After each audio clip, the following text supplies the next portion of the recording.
क्या इम्पोर्टेंस है logical reasoning की एमडीकेट में? और मेरी तो इनिशियल बहुत अच्छी है। क्या मुझे लॉजिकल रीजनिंग पढ़ना चाहिए, उसको टाइम देना चाहिए? लॉजिकल रीजनिंग पढूं तो कैसे पढूं कि क्वेश्चन जो है देखते ही मुझे समझ में आ जाए कि इसमें लॉजिक क्या है? और कहाँ से मैं प्रैक्टिस करूं? लॉजिकल रीजनिंग क्यों जरूरी है? इन सारे क्वेश्चंस और इनसे रिलेटेड जितने भी क्वेश्चंस हैं उनके बारे में आज हम इस वीडियो में डिस्कस करेंगे। तो सबसे पहले डिस्कस करते हैं कि लॉजिकल रीजनिंग की इंपॉर्टेंस क्या है एमडीकेट में, उसको एमडीकेट की टेस्ट में क्यों रखा गया है। सबसे पहले देखिए, लॉजिकल रीजनिंग के जो भी क्वेश्चंस होते हैं उनमें एक लॉजिक रखी हुई होती है। मतलब वो हमारा ब्रेन कैसे काम करता है, हमारी एनालिसिस कितनी स्ट्रांग है, हम चीजों को कैसे सॉल्व करते हैं, कैसे देखते हैं, कैसे उनमें से लॉजिक निकालते हैं। एक्चुअल मकसद वही है। क्यों जरूरी है वो? क्योंकि जब आप मेडिकल फील्ड में जाएंगे, अगर आपके सामने कोई पेशेंट आता है तो वो हर एक पेशेंट समझे कि एक एमसीक्यूज होता है लॉजिकल रीजनिंग का। अगर आपके पास कोई एमसीक्यूज आया, एमसीक्यू पेशेंट आता है, तो इसका मतलब है कि आपके पास एक लॉजिकल रीजनिंग का इश्यू आया है जिसका आपको सॉल्यूशन निकालना है। मतलब सेम लेवल ऑफ मेंटलिटी चाहिए होती है दोनों को सॉल्व करने के लिए। तो इसलिए मेडिकल इसकी एंट्री टेस्ट में ये जरूरी है कि लॉजिकल रीजनिंग होनी चाहिए। वो बच्चे जो मेंटली लॉजिकल रीजनिंग में स्ट्रांग है वो आगे जाके मेडिकल फील्ड में अच्छा कर सकते हैं। उसके बाद जो इम्पोर्टेंट क्वेश्चन है वो ये है कि लॉजिकल रीजनिंग क्या हमें करनी चाहिए? कुछ बच्चे तो कहते हैं कि लॉजिकल रीजनिंग जो है वो तो मेरी तो इनिशियल बहुत ज्यादा है, मुझे क्या जरूरत है लॉजिकल रीजनिंग की, मेरी तो 45% इनिशियल है। देखिए, किसी भी दो स्टूडेंट्स अगर कोई भी दो स्टूडेंट्स अगर हमने रैंडमली अगर वो एमडीकेट की प्रिपरेशन कर रहे हैं तो उनकी जो इनिशियल होती है उसमें कभी भी 5% का डिफरेंस नहीं होता। ठीक है, अगर किसी की 45 होगी तो किसी की 44 होगी, 44 पॉइंट समथिंग होगी, या 43 पॉइंट समथिंग होगी। मतलब इतना ज्यादा फर्क नहीं होता। अभी हम अगर देखें तो लॉजिकल रीजनिंग के जो है वो 9 क्वेश्चन है और 180 में से 9 क्वेश्चन बनते हैं 5%। अभी ये 5% अगर आपके अच्छे से हो जाएं तो 5% आप इनिशियल में अगर कम भी हैं तो उससे किसी के अगर इनिशियल में 5% आपसे ज्यादा भी हैं, जो कि होते नहीं है, अगर आपकी लॉजिकल रीजनिंग सही हो जाए तो आप उससे कम्पीट कर सकते हैं। तो मतलब ये एक ऐसा एक्स्ट्रा मार्क्स आपको दिलाएगा जो कि आपको अगर इनिशियल आपकी अच्छी नहीं ली हुई तो भी आप जो है दूसरे बच्चों की तरह ही कम्पीट कर सकते हैं और उनका मुकाबला कर सकते हैं। तो आइए डिटेल से समझते हैं कि लॉजिकल रीजनिंग को कैसे करें, कौन से टॉपिक्स इसमें इम्पोर्टेंट है और कहाँ से प्रैक्टिस करें। लॉजिकल रीजनिंग की बात करें तो लॉजिकल रीजनिंग में जो इम्पोर्टेंट टॉपिक्स है, जैसे हम बायोलॉजी में अगर कोई चैप्टर पढ़ते हैं, जैसे मैं अगर फॉर एग्जांपल कहूँ, अगर हम सेल पढ़ रहे हैं तो उसमें डिफरेंट टॉपिक्स होते हैं ना। जैसे कि हमारा हो गया माइटोकॉन्ड्रिया का टॉपिक, हो गया हमारा जो है गोल्गी एपैरेटस का टॉपिक, हो गया हमारा जो endoplasmic reticulum, ribosomes, different topics होते हैं।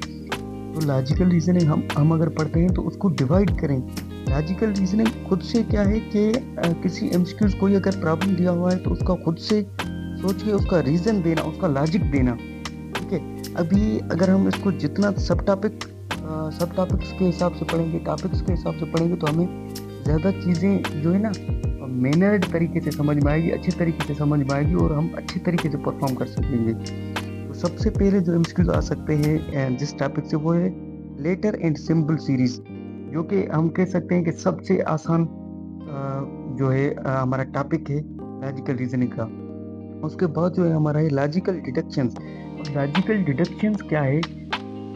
हमें कोई भी स्टेटमेंट दी हुई होगी, हमें कोई भी दी हुआ मतलब कोई प्रॉब्लम दिया हुआ होगा, हमें उससे खुद से डिडक्ट करनी होगी कंक्लूजन। ठीक है, हम उससे डिडक्ट करेंगे कंक्लूजन खुद से सोच के, अपना माइंड यूज करके। ठीक है, और एक होता है लॉजिकल प्रॉब्लम और courses of action, cause and effect. अभी इन सब के मैं आपको एक एक एमसीक्यूज दिखाऊंगा, आपको इनके कॉन्सेप्ट क्लियर हो जाएंगे कि लेटर एंड सिंपल सीरीज क्या होती है, लॉजिकल डिडक्शंस क्या होती है, लॉजिकल प्रॉब्लम्स क्या होते हैं, कोरस ऑफ एक्शन क्या होते हैं, और काज एंड इफेक्ट सबसे ईजी है लेटर एंड सिंबल जो सीरीज है वो इजी है। उसके बाद अगर कोई इसमें से टॉपिक इजी है तो वो एक काज एंड इफेक्ट। इसमें क्या होता है कि आपको जो है ना 2 स्टेटमेंट दी हुई होती हैं या 3 भी दे सकते हैं। तो आपसे ऑप्शंस में पूछते हैं कि काज क्या है और इफेक्ट क्या है। जैसे कि फॉर एग्जांपल एक स्टेटमेंट है कि जो है उर्दू में अगर मैं आपको बता दूं कि बारिश बरस रही है और बादल आसमान पे छाए हुए हैं, इसमें काज क्या है और इफेक्ट क्या है। इसमें काज है बादल और उसका इफेक्ट क्या है बारिश बरसना। तो ऐसे ही एक या 2 स्टेटमेंट्स दी हुई होगी, हमें उसमें से ये बताना होगा कि इसका काज क्या है और इफेक्ट क्या है। और दोनों काज हैं तो उसके हिसाब से देखेंगे, और दोनों इफेक्ट के है तो उसके हिसाब से देख सकते हैं। ठीक है, अभी अ, अभी जो है हम देखेंगे कि कैसे इन टॉपिक्स में से एमसीक्यूज आ सकते हैं। अच्छा, अभी हम अगर बात करें लेटर एंड सिंबल सीरीज की, तो उसमें लेटर जो अल्फ़ाबेट्स होते हैं इंग्लिश के ABCDEFGHIJKLMNOPQRSTUVWXYZ, और नंबर्स सिंबल को हम नंबर्स अगर कंसीडर करें तो नंबर सीरीज इनसे प्रॉब्लम्स आ सकते हैं। कैसे आएंगे? बहुत ही ईजी आएंगे। जस्ट आपको अगर कोई भी आप लॉजिकल रीजनिंग के किसी भी टॉपिक से अगर आप एमसीक्यूज कर रहे हैं प्रैक्टिस, तो जस्ट आपको क्या करना है, जब भी आप प्रैक्टिस करें तो आप जो जो आपको इन्फॉर्मेशन बताई जाएगी वो आप नोट करते जाएं। पॉइंट्स के फॉर्म में करें, स्टेटमेंट्स के फॉर्म में करें, जैसे भी करें वो आप इन्फॉर्मेशन नोट करें। अभी देखें, अगर पहला हम एमसीक्यूज देखें तो ए, फिर उसके बाद बी नहीं है, फिर है सी, फिर उसके बाद डी ई नहीं है, उसके बाद एफ।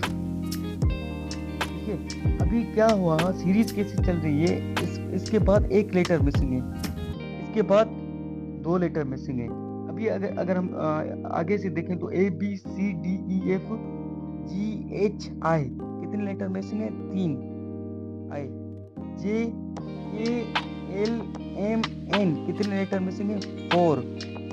ओ P अभी 4 मिसिंग है, तो अभी हमको जो लेटर लिखना होगा वो 5 जो लेटर्स होते हैं वो छोड़कर हमें जो है ना नेक्स्ट लेटर लिखना होगा 5।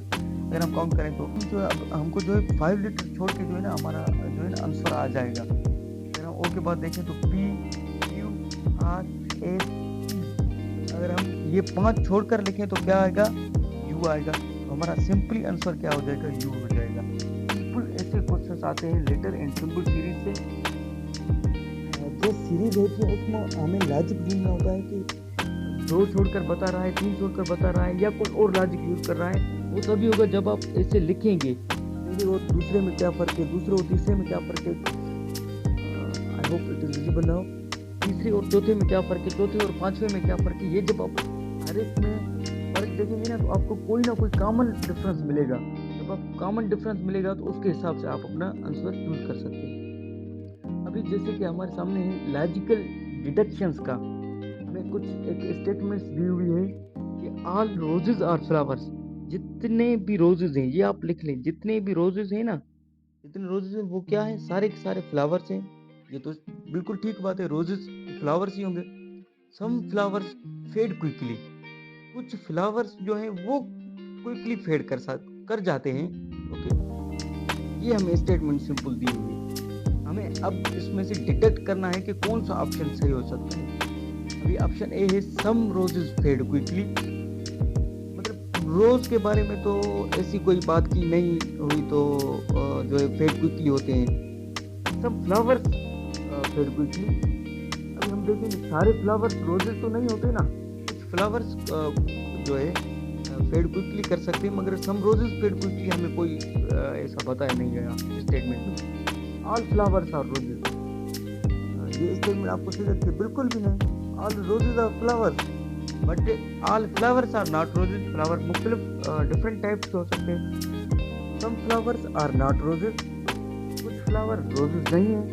ये स्टेटमेंट्स अगर आप देखें तो ये स्टेटमेंट आपको कुछ ना कुछ सही लग सकती है। ठीक है, क्यों? क्योंकि ऑल रोजेज फ्लावर्स हैं, मगर कुछ फ्लावर हैं जो रोजेज नहीं होंगे ना। Some flowers are not roses, ये तो बिल्कुल सही बात है। तो इसमें हमारा इसके चलते ये ऑप्शन हमारा सही हो जाएगा कि some flowers are not roses. ठीक है, ऐसे ही प्रॉब्लम्स आएंगे सिंपल। अभी लॉजिकल प्रॉब्लम्स में जो प्रॉब्लम्स आते हैं वो सिंपली आते हैं। कैसे? वो आते हैं हमारे रिलेशन से। डिफरेंट रिलेशंस बताए हुए होते हैं, आपके बाबा का, दोस्त का, बेटे का, मतलब ऐसे ही कुछ रिलेशन बताए हुए होते हैं, जो कि आपको अगर आप लिख कर सॉल्व करेंगे तो ईजी हो जाएगा। ठीक है। या तो एज के बारे में बताया होगा, जैसे मैंने ये यहाँ पे एग्जाम्पल दिया है। देखिए, Ravi is older than Sita, मतलब रवि जो है वो बड़ा है, ठीक है, सीता से। फॉर एग्जाम्पल अगर रवि हम कहें 20 ईयर्स का है, तो सीता को हम मान लेते हैं कि 18 ईयर्स की। ठीक है। Sita is older then Meena. अभी सीता किससे ओल्डर है? मीना से। मतलब मीना कितने की अगर हम कंसीडर करें 16 की। ये स्टेटमेंट से हमें पता चलता है कि मीना है 16 की, सीता है 18 की और रवि है 20 का। अभी आप सिंपल बता सकते हैं कि हु इज द ओल्डेस्ट, सबसे बड़ा कौन है? सिंपल रवि। ओके, तो ऐसे ही आप इन्हें सॉल्व करेंगे। अभी हम देखें courses of action. Courses of actions में ऐसे प्रॉब्लम आ जाते हैं कि आपको कि इश्यू बताया होगा और कुछ उसके पॉसिबल सॉल्यूशंस बताए हुए होंगे। आपको ये जस्ट बताना है कि उसमें कौन सा सॉल्यूशन सही होगा, कौन सा फॉलो करें तो सही है, कौन सा फॉलो नहीं करना चाहिए। जैसे कि हम अगर देखें statement, increase cases of cyber bullying have been reported in school.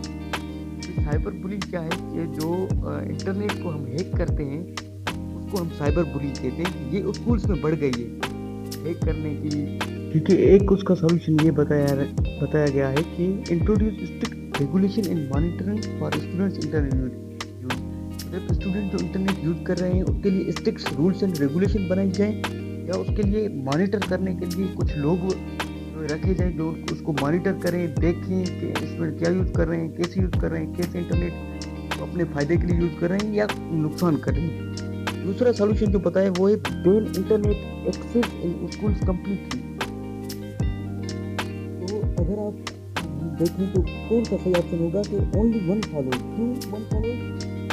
ये एक बेटर सॉल्यूशन होगा कि हम स्टूडेंट की इंटरनेट के लिए कुछ अच्छे से स्ट्रिक्ट रूल्स बनाएं और उसको मॉनिटर करें। मगर कंप्लीटली इंटरनेट बैन कर देना ये जो है ना सॉल्यूशन नहीं है, मसले का सॉल्यूशन नहीं है। इससे क्या होगा कि स्टूडेंट्स की स्टडीज इफेक्ट होगी, कि इंटरनेट होना ज़रूरी है। ठीक है। और काज एंड इफेक्ट के जो प्रॉब्लम्स होते हैं वो सिंपल उसमें दो स्टेटमेंट्स बताई जाती है, एक इफेक्ट होगा या एक काज होगा। ठीक है। और या तो 3 स्टेटमेंट होती हैं, 2 इफेक्ट होंगे, एक काज होगा, या 2 काज होंगे, एक इफेक्ट होगा। तो इससे सिंपल प्रॉब्लम्स उससे आते हैं काज एंड इफेक्ट से। अभी हम देखेंगे कि कहाँ से आप कौन से यूट्यूब चैनल से आप प्रैक्टिस कर सकते हैं और चैट जीपीटी या एआई को कैसे यूज करके अपनी लॉजिकल रीजनिंग स्ट्रांग कर सकते हैं।